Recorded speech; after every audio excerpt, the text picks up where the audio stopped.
you, Mr. Sherman. Mr. Chairman, we're having this hearing, and as many of our colleagues are leaving, and just because all the seats are not filled does not mean that this matter is not of critical importance. A look at the economics of the various trade deals leaves a stark picture. We were told that giving most favored nation status permanently to China would increase our trade deficit was off by over 30,000%. We were told that the Korea deal would reduce our trade deficit. It increases it.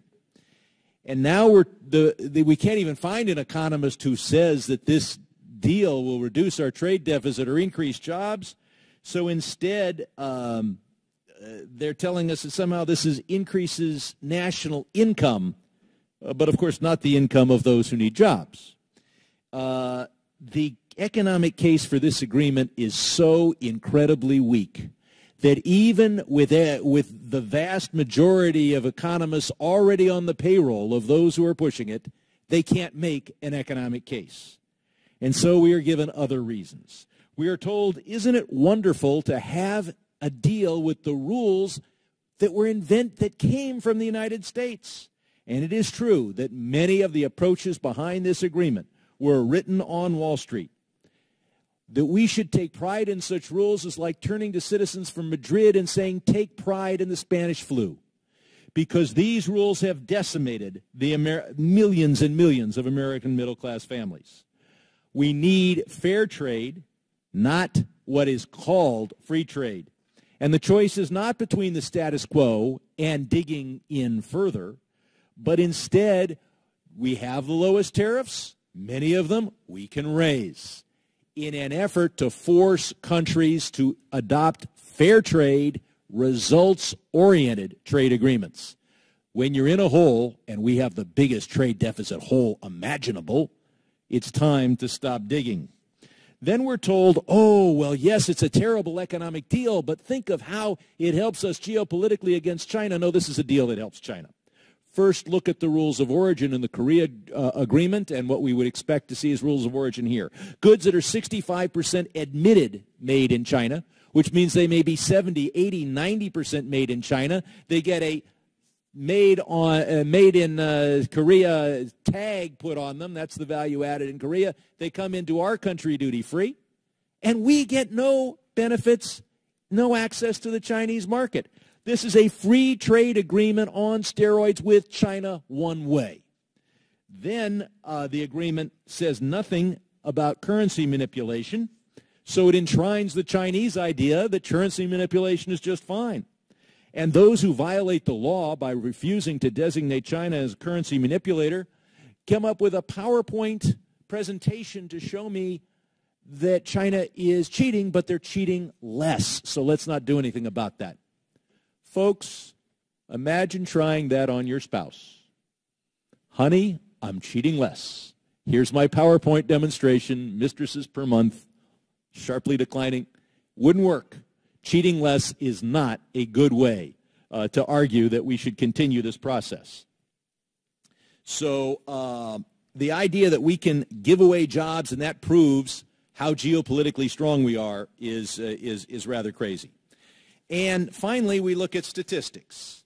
Every time a statistic points in the direction this costs jobs, I hear, they hire a dozen economists to tell me, well, that statistic, you don't like that statistic, got a flaw. What you also see is that if a deal increases our imports by $2 billion and increases our exports by $1 billion, we're told it's a great deal because it's $3 billion more in trade. Or we're told it's a great deal because it's $1 billion more in exports. Nobody, I'm a CPA. I don't expect everybody to be CPA, but even in elementary school, you learn how to add, but you also learn how to subtract. And the fact is that if exports help, imports have the opposite effect. Finally, Secretary Kerry in this room said that this deal will not be a race to the bottom. Then why are we including Vietnam? 30 cents an hour. That is the bottom. And we're told, well, this deal will get us free access to their markets. Vietnam has no freedom and has no markets. And so finally, Secretary Kerry says, oh, but we will have labor standards in this agreement. I will want to hear from our witnesses whether they would sell a life insurance policy to someone trying to exercise labor rights in Vietnam. And if so, I am going to make sure that they are never allowed to work for an insurance company or an insurance regulator. I yield back. Mr. Sherman. Okay. Just for the record, using ITC data, our trade relationship with our FTA partners, most recent statistics, $180 billion deficit in merchandise, plus 70, see I can add and subtract, billion on services. That's a $110 billion trade deficit with the FTA countries. I do serve on the House Financial Services Committee, and there is, and have for 18 years, there is a huge difference between setting your interest rates for your own national economic growth on the one hand and intervening in currency markets to push down your currency and steal jobs on the other. And only when those two are conflated could somebody say, oh, we'd better not talk about currency manipulation. Somebody will try to tie the hands of the Fed.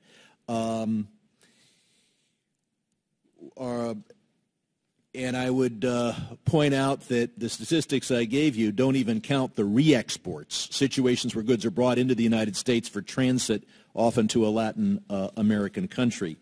We're told that this agreement is going to help us vis-a-vis our trade relation, vis-a-vis our national security relationship with China, but we're also told China might join the agreement. You can't argue it both ways, but when it comes to national security and China, and the idea of binding us to other Asian nations, let's look at the situation. We are already devoting all of our procurement and research dollars at the Pentagon to figure out how to fight China for the benefit of Japan, Korea, etc., over some relatively useless Pacific islets, rocks. And so we're going to spend and perhaps die for their territory, and now we have to give them a lot of jobs to get them to let us do it. That's if being their security is not enough and we have to give up jobs, I'd be surprised. First, I want to thank the first three witnesses for not asserting that this agreement under consideration would lead to more jobs or would reduce the trade deficit, because it obviously won't.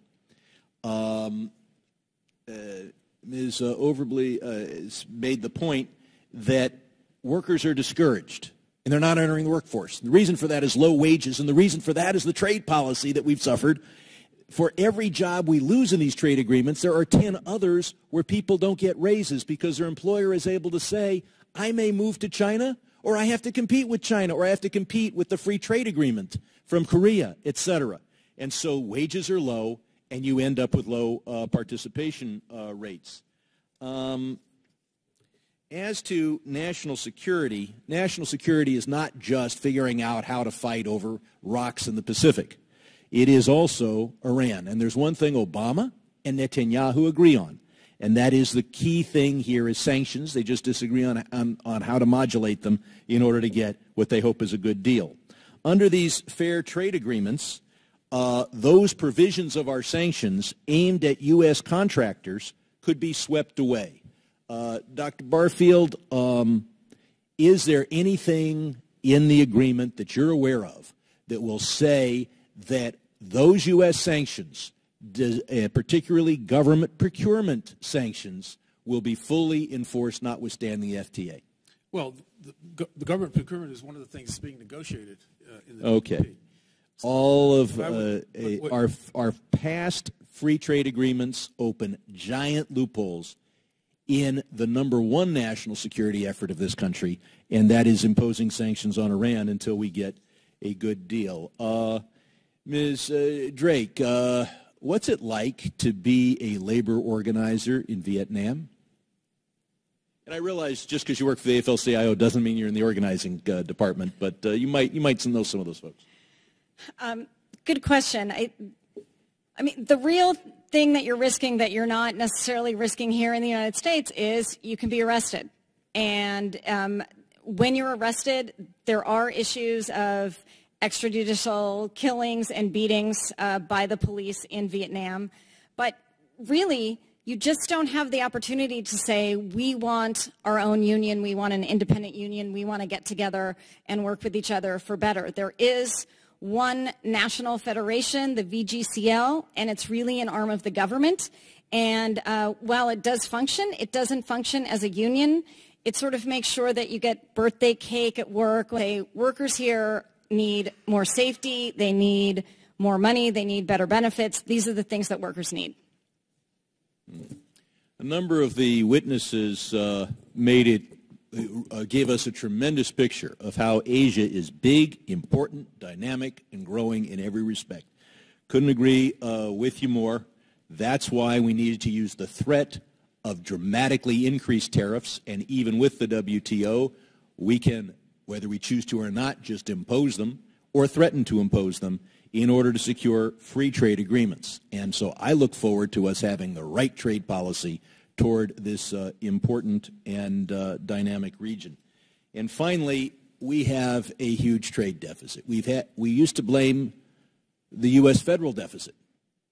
Well, we ran a surplus under Clinton. We had a huge trade deficit. We have deficits at the federal level. We have a huge trade deficit. On rainy days, we have a trade deficit. On sunny days, we have a trade deficit. And so ultimately, we're told it's because your workers aren't producing products at a good price that the world wants to buy. And I would say we have the best workers in the world. We have the best scientists in the world. We have the best entrepreneurs in the world. But we have the largest trade deficit in the world because we have the worst trade policy in the world. I yield back. We're told that we need to be proud of these trade rules because they were made in America. These are trade rules made in America that make sure that nothing else will be made in America. We should be as proud of these trade rules as the Spaniards are of the Spanish flu. Both have wreaked incredible destruction. We're told that the president's credibility and prestige is on the line. No, his credibility and prestige is on the line with Obamacare. And those who want to save it should be advocating every day for whatever technical fixes are necessary to make sure that Obamacare goes on and subsidies are provided regardless of how the Supreme Court interprets the current draft.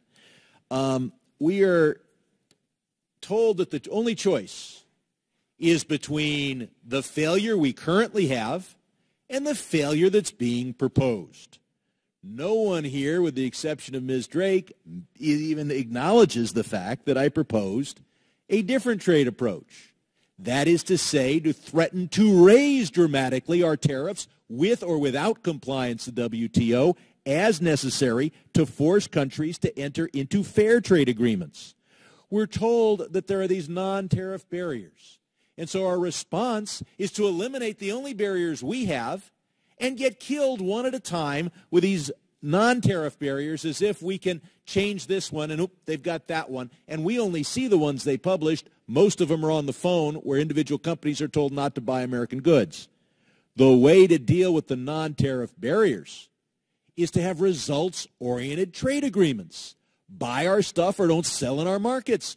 Don't think that you can benefit by playing with a procedure game and then having many of your procedures under the table. We're an open society. They can have commissars, as they do in Vietnam, tell their companies not to buy American goods. If American congressmen were to call companies and tell them not to buy goods, we'd be laughed at. Whereas there, if there is any laughter, businesses can be sent to re-education camps. Business people can be sent to re-education camps. We're told that sometimes the trade deficit is higher. Well, the trade deficit keeps going up or is substantially and persistently high. That's true when we save. It's true when we fail to save. It's true when we have a budget deficit of over $1 trillion. It's true when we have a huge surplus.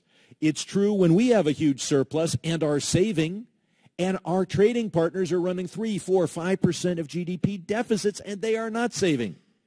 The only thing that remains the same is we always have a trade deficit no matter what we do if we keep the same trade policies. One exception. If we're willing to have a calamity of the type we had in 2008, then we get to keep our same trade policies and see a reduction in the trade deficit. I suggest that we find a different way to bring down the trade deficit. I'm amazed that there is no discussion in this country of moving in a new direction. All the choice is keep the policies that have failed or double down on the policies that have failed. And finally, I think at least one witness suggested that huge trade deficits have nothing to do with jobs, that huge increases in imports cannot displace American workers. Ms. Drake, is it possible that huge increases in imports could adversely affect American workers? It's really disingenuous to say that exports create jobs, but imports have no effect on jobs. As you said, you have to look at both sides of the equation. And quite frankly, our trade deficit represents the fact that we're consuming more than we produce. And that means there's an opportunity cost for lost jobs, either real jobs that we had that are gone or jobs that we could have had if we produce things here. So we really do have to look at net exports, and that's the number we want to increase if we want to have good trade policy. To the chairman's point about is there anything that's preventing companies from offshoring now? No, that's the status quo. But the danger of the TPP is that it provides additional incentives to offshore so that we actually speed it. And it can do that through the ISDS mechanism by saying to those who offshore, you now have additional influence over the rules this economy makes. And if you would like to threaten it in the case that it passes a food safety law or a worker protection law, or you don't like the zoning decision that it made, you can do that. And we know that that's being used, and it's being used for exactly those kinds of things. So what we want to make sure is that the TPP provides the right rules that actually incentivize manufacturing here. And trade can be done right. Congressman Capter said, you know, she supported the U.S.-Jordan Free Trade Agreement. So did the AFL-CIO. I think if we look at how Germany does trade, if we look at how Sweden does trade, they do a lot of exporting in an advanced economy, and they haven't seen the extensive job losses that we have. When you look at productivity, to Ms. Overby's point, when productivity increases, workers should do better. They're contributing more, their firm's making more money, they should get a part of it. But what we've seen is a complete decoupling of worker productivity and wages. And that's not, it's in the United States, but it's not just here. And it does have to do with globalization, because if we set up rules that make it much easier for firms to say, hey, take this pay cut or we're moving, and we do that in every country, firms can game countries. Who's got the weakest environmental regulations? Who's going to pay the lowest wages? And that's not good for workers or businesses, because in the end, what businesses want are middle classes who can be consumers, who can buy things. And when we have such a demand shortage here because of wage stagnation and you have it elsewhere, we have a problem exporting more goods because there aren't folks who can buy them. And just to one last point on fast track and the full transparency, again, I would say be really careful, because fast track in the past has always been for a time period, 4 years or 5 years or something like this. So trade agreements can be negotiated that weren't even thought of when the fast track was granted. Think about how Korea was negotiated right at the very end of President Bush's fast track term. That was not something that Congress had contemplated when they passed the fast track deal, and I would dispute that it was well negotiated. We think it was rushed, we think it left jobs on the table, and we think the extraordinarily increasing deficits that we've seen just in the first couple of years of Korea are evidence that something's really wrong with that agreement. So I think we can do better, and that's really what we're here to say. One last thing, if I don't think the question is if the TPP fails. I think the question is how to do the TPP. The U.S. has entered into trade negotiations before that have failed, with Malaysia, with Thailand, with Europe a couple of times. But we still have stature. I think the question is, how do we do this right? Not pull out, not cede space to China, but do things that are good for workers in China and the U.S., and that'll be good for all of us. I think my time has expired.